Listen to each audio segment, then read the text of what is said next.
listening to the X-Zone Broadcast Network, www.xzbn.net. Radio's authority on the world of the paranormal and the science of parapsychology, celebrating 25 years of broadcasting. Broadcasting around the world and to the great beyond.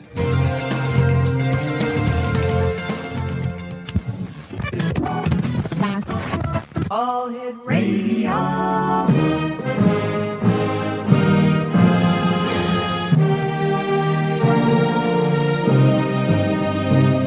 Welcome to the X-Zone, a place where fact is fiction and fiction is reality. Now, here's your host, Rob McConnell.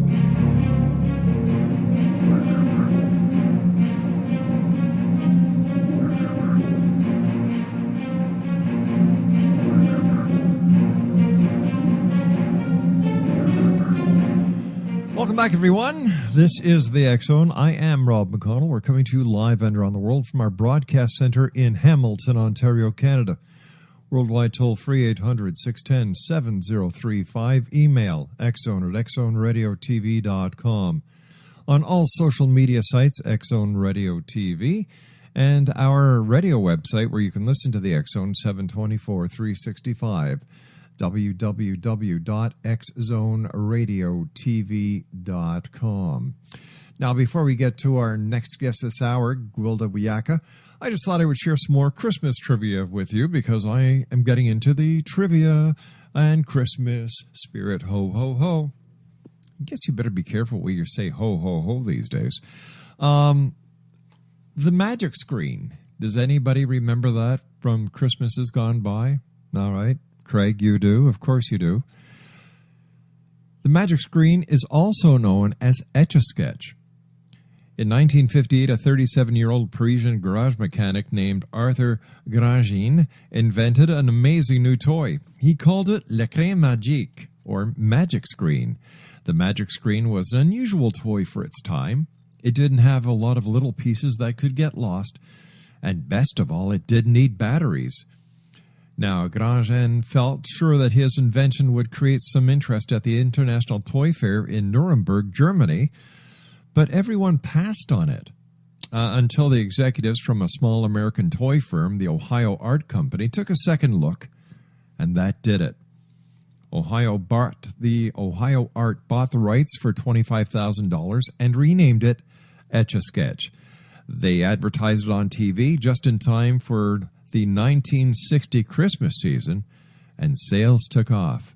The response was so great that they kept the factory open until noon on Christmas Eve, desperately trying to fill orders. They've never really slowed down ever since. Well, let's take a look at the numbers and trivia pertaining to the Etch-a-Sketch. How many? Well, some 8,000 Etch-a-Sketch toys are sold every day. The world's largest Etch-a-Sketch, Steve Jacobs created the largest Etch-a-Sketch at the Black Rock Arts Festival in California in 1997. He placed 144 regulation-sized Etch-a-Sketches in a huge square and surrounded them with a huge red Etch-a-Sketch frame, including huge white knobs, and it qualified for a Guinness World Record. Expensive toy? To celebrate the toy's 25th anniversary in 1985, Ohio Art came out with an executive model made of silver. The drawing knobs were set with sapphires and topazes. The price? $3,750. Now, let's take a look at a robot Etch-a-Sketch. A Canadian computer programmer named Neil Fraser pulled off the knobs of a standard Etch-a-Sketch and hooked it up to two motors that were attached to the port of his computer. The motors worked by remote control, enabling Fraser to draw pictures without even touching the toy. Other robotic components tilted the Etch-a-Sketch upside down and shook it. And finally, an extreme Etch-a-Sketch. George Vlascott was 10 years old in 1989 when, on a long drive from Ohio to Washington, D.C., he brought along an Etch-a-Sketch. On the way home, he drew a sketch of the Capitol that was so good, his parents photographed it. An artist was born. George soon began sketching portraits of his favorite sports heroes and waited to get into the games to get an autograph on his Etch-a-Sketch.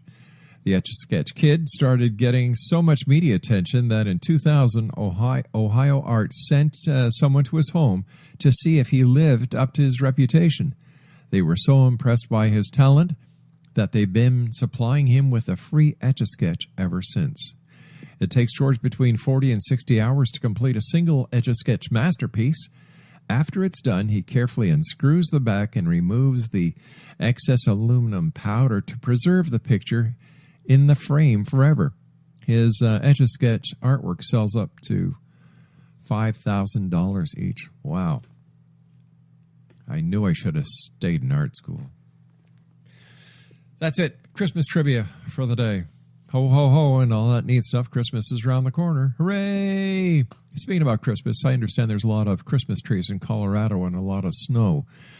Gwilda Wiyaka is our guest this hour. And Gwilda, welcome to the X Zone. Welcome back. How are you, my friend?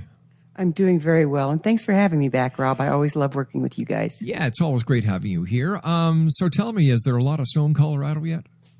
Yes, we keep getting snow here. We do. It depends on how high you are, but there's snow on the top of the mountains. There is, eh? How do you guys celebrate Christmas in Colorado? By staying as warm as possible. I would imagine it's really cold on the nose if someone was to forget to close their bedroom window, huh? Yeah, I would imagine that would be the case. Frosty the Snow Nose. There you go. Yeah, there you go. There you go. That's how it got red in the first place, right? Oh, I thought Frosty had a carrot. No, that was Rudolph, wasn't it? Yeah. No, Rudolph had the red nose. Frosty had the carrot. I think. Yeah. Yeah, I'm right. So listen, there's a lot of stuff going on in the world today. Yeah, there is. As a shaman, how would you guide people to live through these trying times? Well, you know, that's a really interesting question, Rob. There's so many different aspects to looking at how we're living in this time, and I think the first thing I'd like to point out is we really don't respond from the present moment. No matter what's going on in the world, we're all conditioned to either project our own fear onto it or to project our own anger onto it. And so any incident that's going on in the world is clouded by our history. And when we cloud an issue with our history, we shift the future of how we respond in a way that may or may not be how we intend.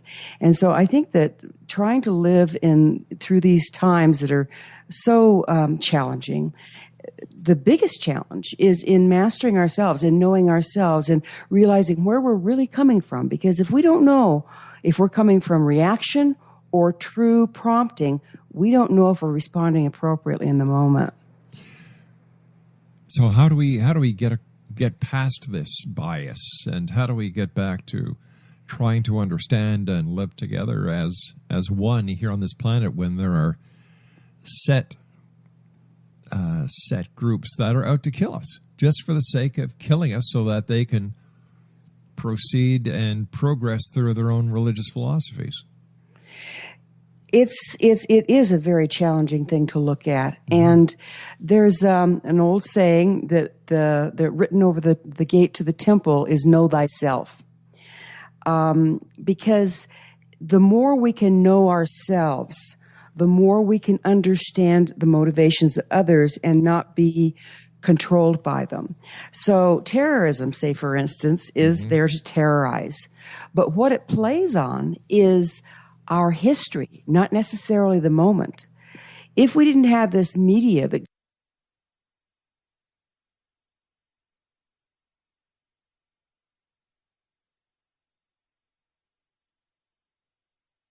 been terrorism throughout the years, throughout the decades, throughout the centuries.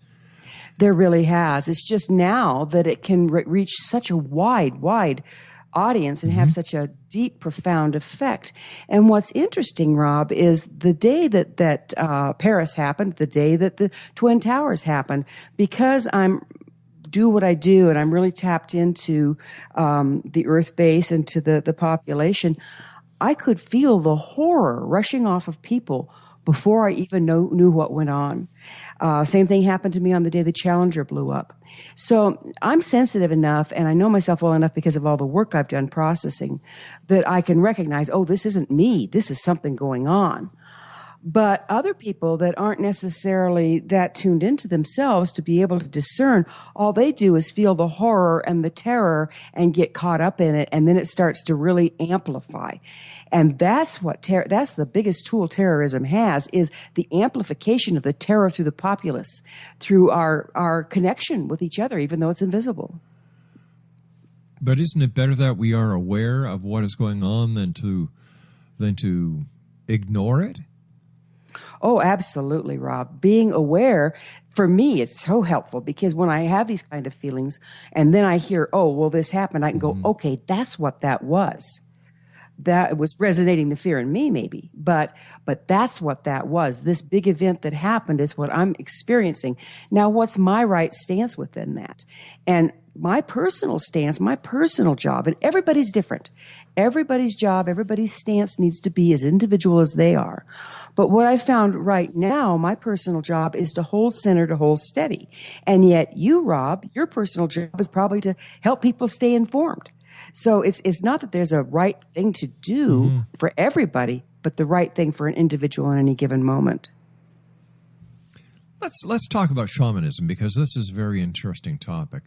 What is the core of shamanism?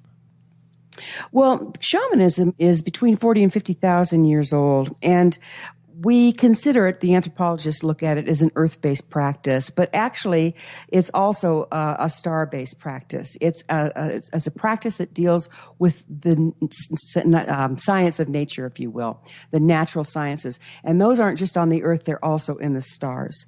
And what shamanism does is it's an organized set of rituals that helps the practitioner access and manage matter at the quantum level. So we're able to tap into what's happening at the quantum level before it manifests physically. And in so doing, we can divine the best place to be within that upcoming, what's about to manifest, or we can actually shift manifestation by our stance and what we're putting into the world. Is shamanism in different cultures around the globe, or is shamanism something that is just basically found within the indigenous people of certain areas? It absolutely is indigenous oriented because it's so old, but you can find shamanism at the root of just about every nationality that we have. There's Celtic shamanism, there's Tibetan shamanism, there's Native American shamanism, there's Aboriginal shamanism, there's Siberian shamanism, and it goes on and on and on and on. What's amazing is even though each one is attached to the religion of the culture, if you put them all together and keep only what they have in common, that kind of filters out the cultural and religious idiosyncrasies. They have a huge amount in common. And an interesting gentleman by the name of Michael Harner, he was an anthropologist, I believe, did just that. He studied all these different practices and then kept only what they had in common, thereby creating what he called the core practice. And it's user-friendly for the people of today, and it's very profound and very useful. So this thing that's been around for 50,000 years and yet is common in every culture, that's pretty fascinating to me. How can shaman's wisdom help us in modern life, though? How can it not? If you're looking at a practice that can help you look into the quantum level of life and discern what's about to manifest in your life and choose where you want to stand with that, how can that not help you in your day-to-day life? It's just amazing the power if you do this practice.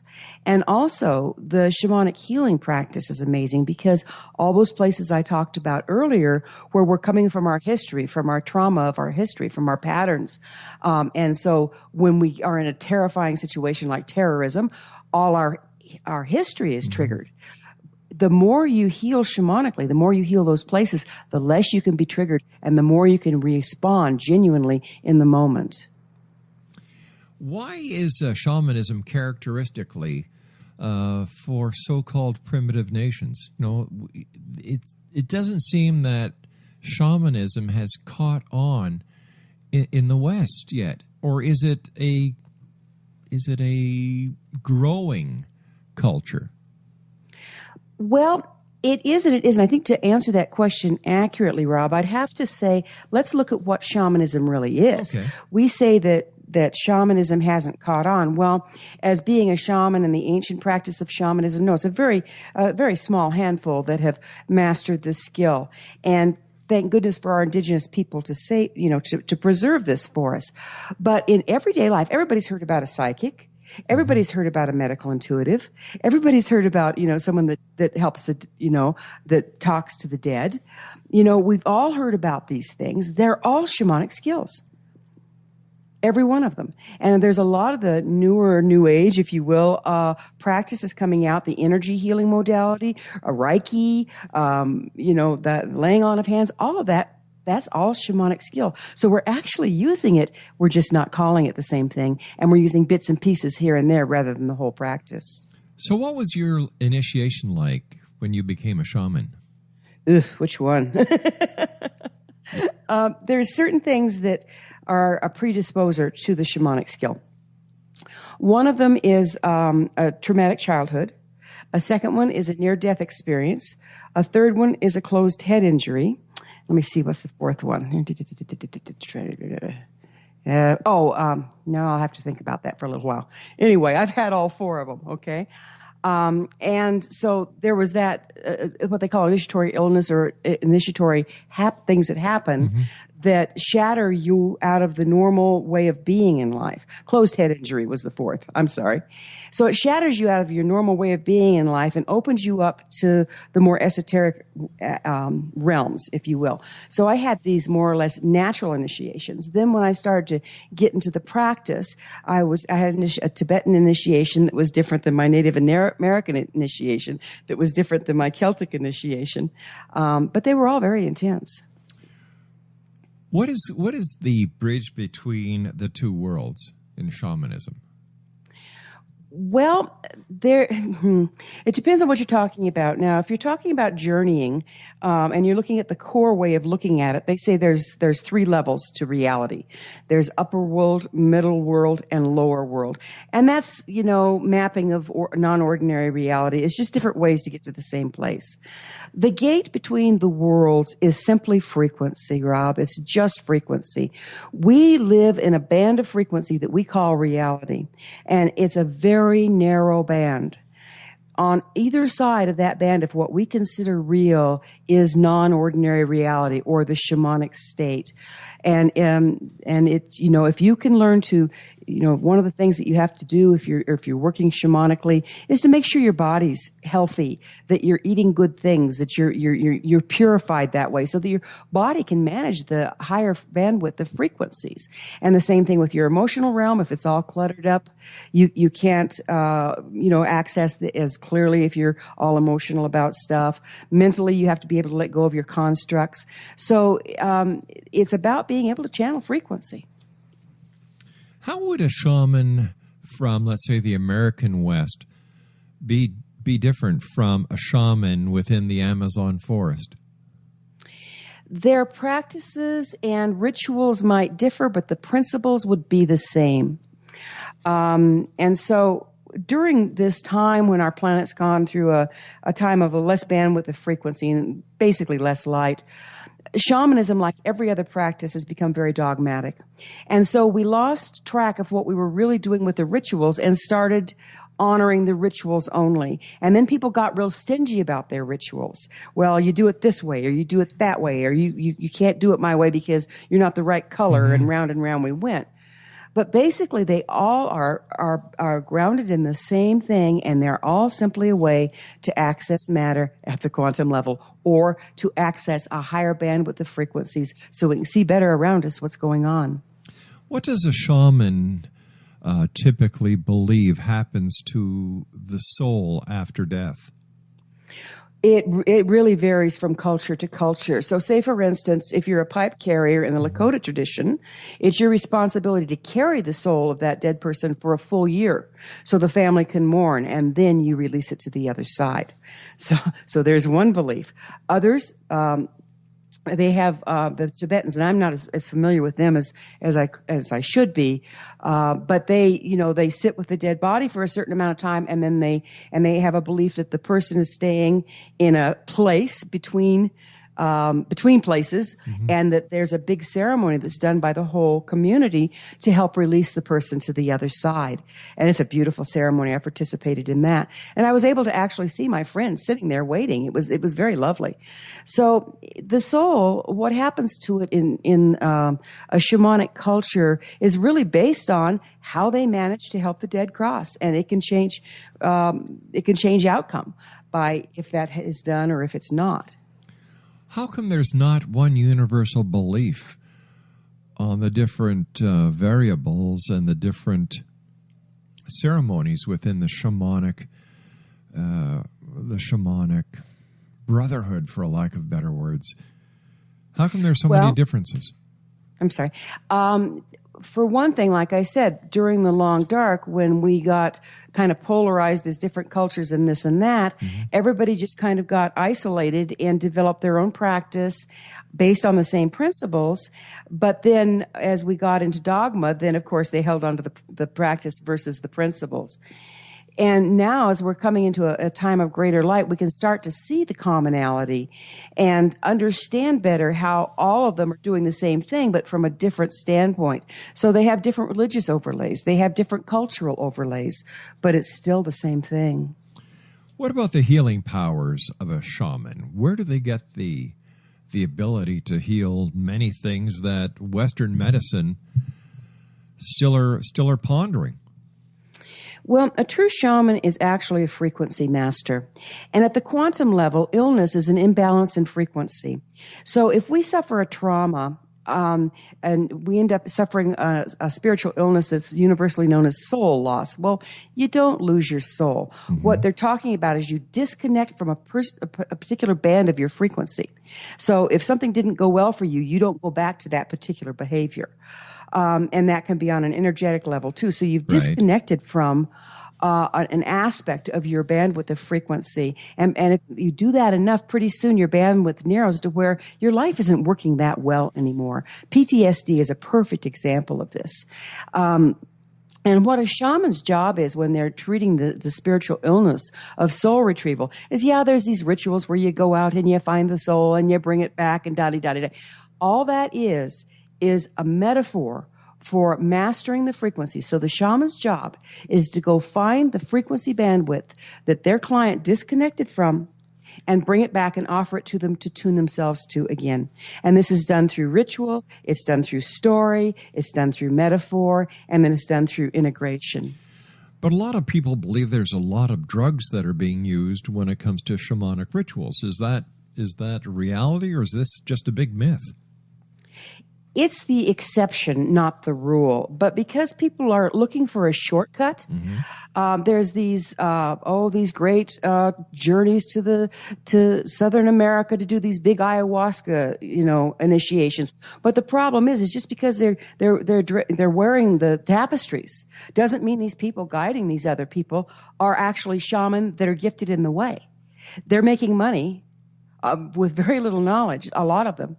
And I'm having to clean up the mess when these poor people get back because they're blown out of their substance. They're blown beyond their substance. They have not done the work to evolve enough spiritually to take on that level of initiation. And so, there is a lot of different initiations, and it'll rock your world. But how productive is it? In my school, I don't use any of the drug initiations for just that reason. Speaking about your school, how can our listeners find out more about the work that you do and the courses that you offer online? Well, there's actually 3 places now. Okay.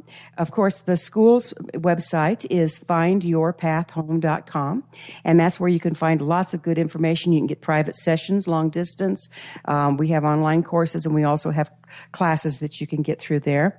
The other place is my personal website, GwildaWiyaka.com, and you can connect back and forth between those two websites.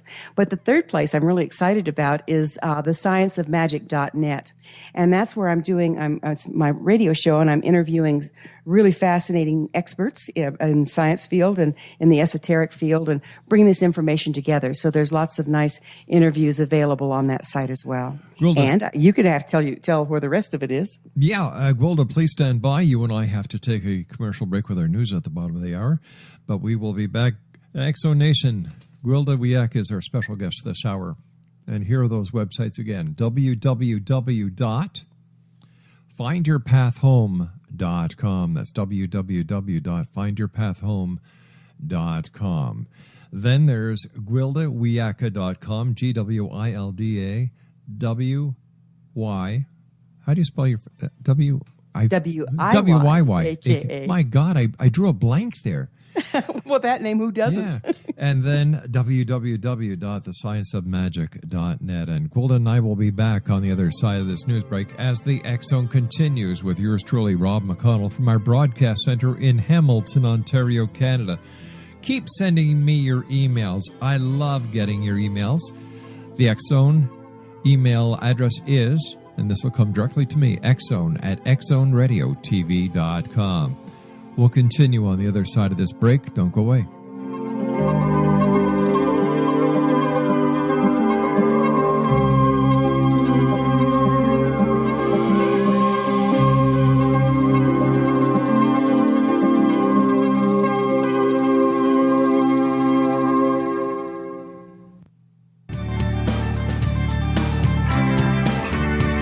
You're listening to the X-Zone Broadcast Network, www.xzbn.net, radio's authority on the world of the paranormal and the science of parapsychology, celebrating 25 years of broadcasting around the world and to the great beyond.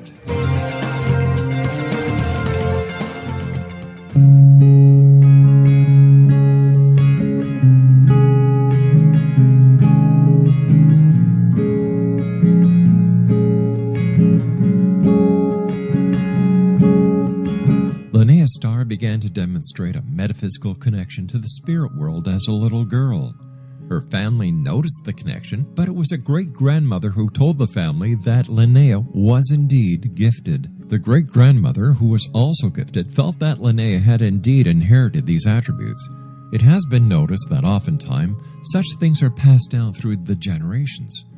Linnea was also born with a caul, a thin white membrane across a newborn's face. Legend has it that if the baby is born with this caul, the child will have second sight, or what we call psychic abilities. Linnea Starr does past, present, and future, and has the gift of prophecy. It is written within scriptures that if you were able to give factual information, and prophecies indeed come true, the gift indeed comes from the divine realm. Linnea Starr does large interactive groups as well as private gatherings. For more information on Linnea Starr or to contact Linnea for a one-on-one consultation, visit her website at www.linneastar.com. That's www.linneastar.com.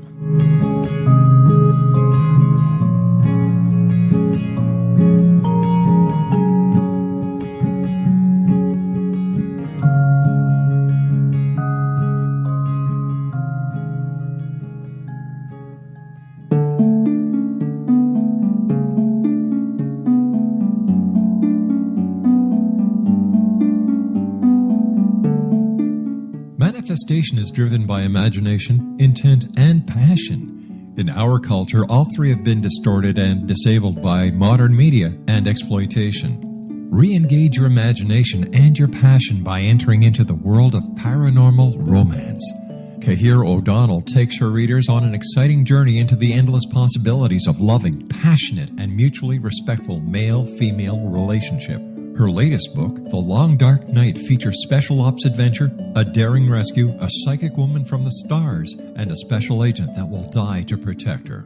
The Long Dark Night by Kahira O'Donnell is now available at kahiraodonnell.com or amazon.com.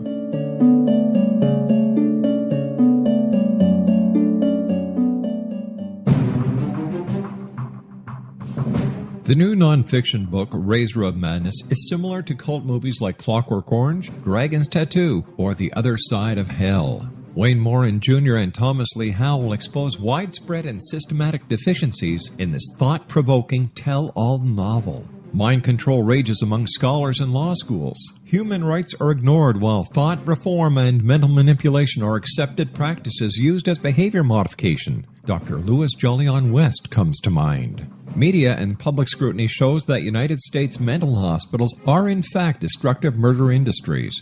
Razor of Madness expose novel details this epidemic through an in-depth professional and personal investigation. For decades, there has been a revolving door policy that still releases killers and pedophiles back into society. The maestro of mind control continues to haunt America to this very day. Razor of Madness is available in paperback or as a downloadable ebook at Amazon.com.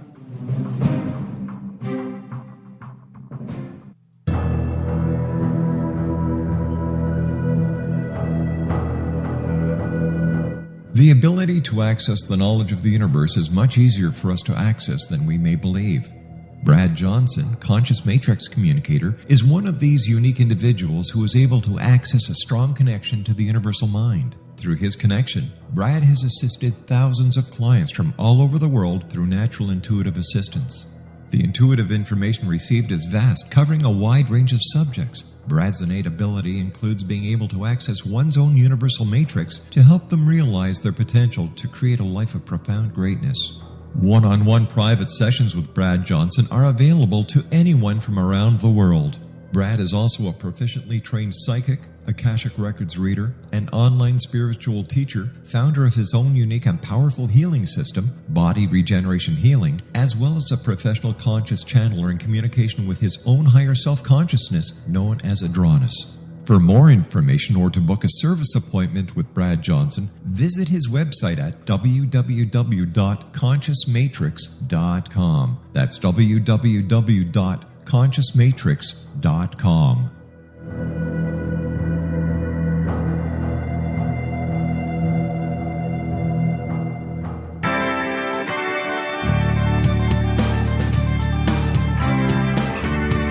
You're listening to the X-Zone Broadcast Network, www.xzbn.net. Radio's authority on the world of the paranormal and the science of parapsychology, celebrating 25 years of broadcasting. Broadcasting around the world and to the great beyond.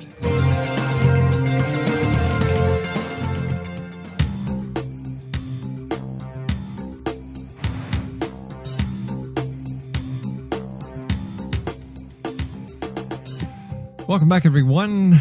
Gwilda Wiyaka is our special guest this hour. Here are three websites: www.findyourpathhome.com, www.gwildawiyaka.com, that's GWILDAWIYAKA.com, and her radio show website, thescienceofmagic.net. Gwilda, how important are dreams in the realm of shamanism? Oh, they're hugely important. The shamanic journey is actually an interactive dream that the shaman chooses to go on at will, if you will, and that's the basis behind all shamanic practices is the ability to what they call journey into other realms, which is basically an interactive dream. However, nighttime dreams are also extremely important, and the more clear we become, and so we're not just our dream spaces processing our daily trauma. We can start to get some pretty doggone interesting information through our dreams, and learning to interpret them is extremely important. So it's not a matter of going to your local bookstore and buying a book on dreams and trying to decode them that way? Well, actually you can. Some books are better than others. Mm-hmm. Mary Summer Rain is the one I use actually for my school, and she had a book out. It's out of print now. It was called In Your Dreams, but she's since brought it back as a Kindle, and it's called the Dream Codex, and it's a good book for that. So I use that a lot. I don't use that for animals. I'll use a power animal book like Ted Andrews' Animals Speak, to interpret animals that I see in dreams, because my dreams are more shamanic, just because it's what I do. It's my practice. But you can get those and work with them. Journaling them and being very precise with getting up and journaling your dreams right away is important. And you can actually choose when you're going to bed at night, you can choose to receive information about something. That's where I'm an author, and that's where a lot of my stuff comes. I wake up in the middle of the night from a dream and just start writing stuff down because I set the intent the night before. So if I have a project that I'm going to be working on, I'll go to bed and just kind of leave myself open to that, and I'll be up several times in the night writing down things that really make it profound, in the outcome, because I'm getting information from all of my levels instead of just the conscious one. How important are animal totems? Those are also very important, but I think they're also very misunderstood. People think that there's only one totem, that's all you get. But actually, like everything in the shamanic practice, animal totems are really a metaphor. So if I'm doing a shamanic healing for a person, and I might bring back a different animal each time, and the reason is the animal is a metaphorical representation for the frequency that they need to have on deck to receive this healing. So say, for instance, if a person has had a lot of trouble with boundaries and the healing that's coming back is around boundaries, I might bring them back a skunk, because everybody respects skunks' boundaries, right? And so the exercise they do with that power animal is to just bring them to mind when they start to feel their boundaries being violated. And what that does is it simply shifts your frequency by envisioning. So it's a ritual to help you manage matter at the quantum level. You're shifting your frequency at the quantum level to prevent boundary violation. Gwilda, what are some of the most common obstacles to our personal development and achieving higher states of mind and energy levels? There's quite a few of them. Let's just start. We have been bound up in all four levels: physical, mental, emotional, and spiritual. We've been intentionally bound up because you're not controllable if you have access to all that you are. There's no need to be controlled. And so over the generations, we've been bound up physically, and now we're being bound up physically by the chemicals in our food, by the GMO food, by the pollutants in our air, and I could go on and on, the drugs, I could go on and on about that. Then on the emotional level, again, terror, trauma, guilt that is put on children. Guilt is one of the worst things that is perpetrated on children because they're controlled through guilt. And I think some of the worst things that go on in the world, the most horrific crimes, are as a result of dumping someone's guilt on somebody else and then killing them for having it. So, the pollution in our emotional realm is a real block to being able to access truth.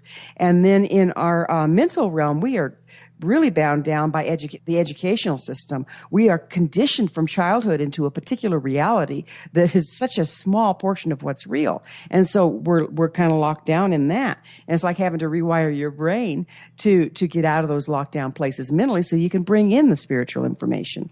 So all of those are blocks to getting there, but they're all doable if you're motivated. What is the significance of music and sound when it comes to shamanism?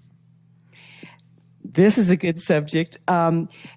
So in order to get into non-ordinary reality, say, for instance, you've asked me to work on your behalf. Okay. I need to be able to hack into your system, if you will, okay? You old hacker, you. Yeah, exactly. That explains a few things that goes on here during the day. Thanks, pal. Yeah, I tell you.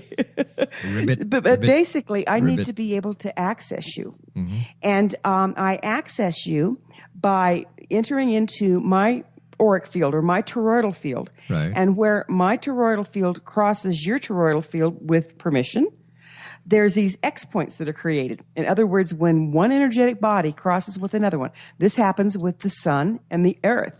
So the earth has an electromagnetic field, the sun has an electromagnetic field, and wherever those fields cross, it creates an X point. Those X points are actually wormholes, and NASA's out there exploring them as we speak. This is an actual scientific thing.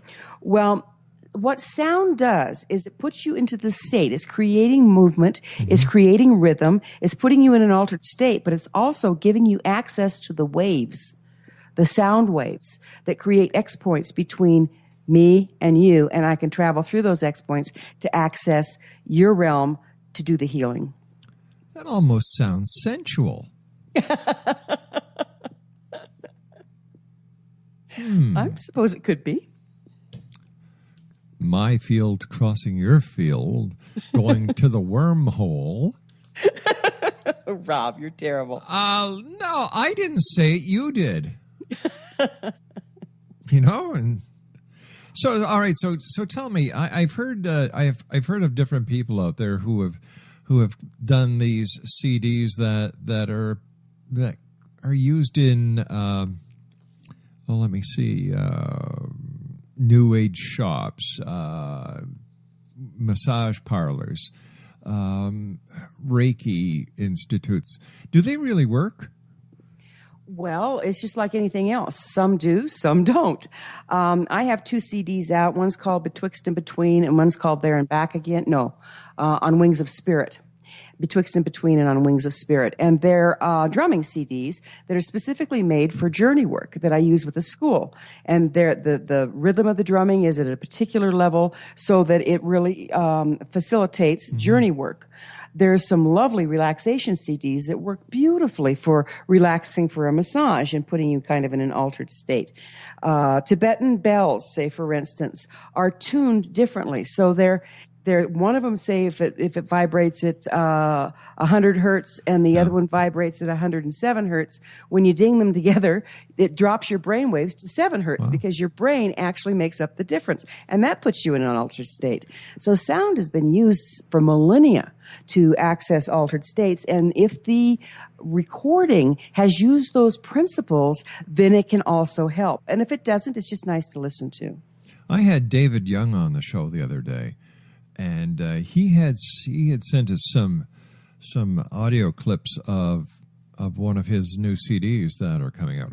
And I just listened to one called The Center for about 60 seconds. And I could feel my entire inners changing. Absolutely. It was kind of like, wow. Yeah, that sounds like a profound piece, one where they're using the ancient principles of sound to effect a change in the human facility. And it'll change on physical, mental, emotional, and spiritual, because these mechanical waves move through a medium and affect change on their way. And if they use the mechanical waves that bring us back into a state of balance, then you go back into a state of balance. But you can also have ones that are a forced resonance in a negative way. In other words, they throw us out of balance. And so it's a double-edged sword. Yeah, I find certain New Age music very, very calming, very appealing. And I could have swore I heard one the other day that would make dogs bark. Yeah. Have you ever come across? I might have heard the same one. Really? Yeah. Now, you know it's bad when your own dogs start barking, I would imagine. Yeah, howling, yeah. Are there any colors that are more conducive to bringing peace and harmony within one's life that you as a shaman would recommend to people? Well, color, like sound, is a balancer. And so there are certain colors that definitely work beautifully in your home. The more natural the color, the better. Right. That work beautifully in your home to bring calming and peace. And feng shui uses colors beautifully. But what I say about color is all of our chakras have a tone. All of our chakras have a color. And it's not static. It changes and shifts as our intention changes and shifts. If, however, we get frozen or damaged, a counterbalancing tone or color can help bring us back into alignment. And so with color, go with what appeals to you, what really makes you feel good, because there is no set thing that's going to bring everybody back into balance. There's some general rules to follow, of course. But within that, really listen to what you like, what feels right for you, what soothes you. But if I'm decorating a living room where I want my guests to feel comfortable, maybe something I like will not make my guests feel comfortable. Well, how I work with that, Rob, and it's a part of this whole class I teach about sacred space, is I journey and say, okay, this is my intent. I want this room to be a home, a common area for my friends and family. And then I set that intent, and then I follow my promptings. So my living room is an entirely different color scheme on a lot of regards than what my bedroom would be, for just that reason. So I'm setting the space according to intent, but I'm still following my promptings and my inner feelings. The ancient art of feng shui uses water, uses red colors, uses coins. It also, there's a lot of mirrors that are used. As a shaman, what is your opinion of the way that certain people look at feng shui, and is it as powerful as people believe it is, or is this just something that the shamans are very in tune with, and that's the power of intent? A little bit of both. It's like, when someone gets with me and they say, I really need you to help me clear my house. Mm-hmm. There's something wrong with the energy here. We're not feeling at home. Now, I've done everything I know how to do. I've raised sage around, and I'm going, everybody thinks if you pick up sage and flop it around in a house, it's going to clear the house. And everybody thinks if they put a mirror in the right place or water in the right place, it's going to create feng shui. These are just tools. It's the intent of the practitioner. But wait a second. If you put a mirror on the ceiling and you're laying and you have a now, water Rob. bed, hey, that'll make things work. What? I'm just being very logical here. You're always logical, Rob. Did I ever tell you about my thoughts on hunting? I think I might have heard you tell someone else about them. Yes. Then I won't go into that right now. Probably best. Yeah. So if we take feng shui, if we take shamanism, if we take all the different modalities that are out there that seem to be becoming more and more prevalent as time goes by, the question is, why have these? Let's just talk about shamanism. Why has shamanism been suppressed? Well, the first thing that Conquering Nation does to this day is to destroy all the holy people and magical people in the society, because they're the ones that empower the individuals. I've heard and seen through shamanic journey some horrific things that our soldiers actually were subjected to when they were in Vietnam through the Vietnamese shaman. Okay, so there was some real interesting stuff that went on, curses and this and that went on because that's what they had to fight back with. So it's like the first thing that they've done historically and still do. Did you know it was illegal for the Native Americans to practice their religion clear into the 80s in this country? And they're still persecuting Siberian shaman. So it's like, because this stuff actually works, there's been a concerted effort by the powers that be to suppress it so that it doesn't empower the individual, and therefore the culture is subject to the system. Then how come there are other religious philosophies that are allowed to blossom? Well, because, in my opinion, this is just in my opinion, because they're dogmatic enough that they're another form of control. Well, aren't all religions control? I don't think that they were all based on control to start out with. I think they were based on a search for truth. I think a lot of them were based on helping people find their moral balance point, if you will. There's some gorgeous scriptures out there that are absolutely shamanic in nature in that.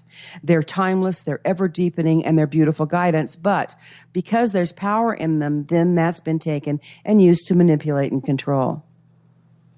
Now, if you want to think about it this way, advertising uses shamanism to cast enchantment to make people want to buy things. Say that again. Advertising uses shamanic principles to cast enchantment to make people want to buy things, whether they need them or not. Give me an example. Okay, walk into Walmart, and the colors that are used, where things are placed on the shelves, all of that are feng shui or shamanic principles. And it's used to make people be attracted to the things that they're selling. Isn't that just marketing and psychology being used in order to get every cent out of your pocket? Yes, and it's also sorcery. I don't know if I can go with that.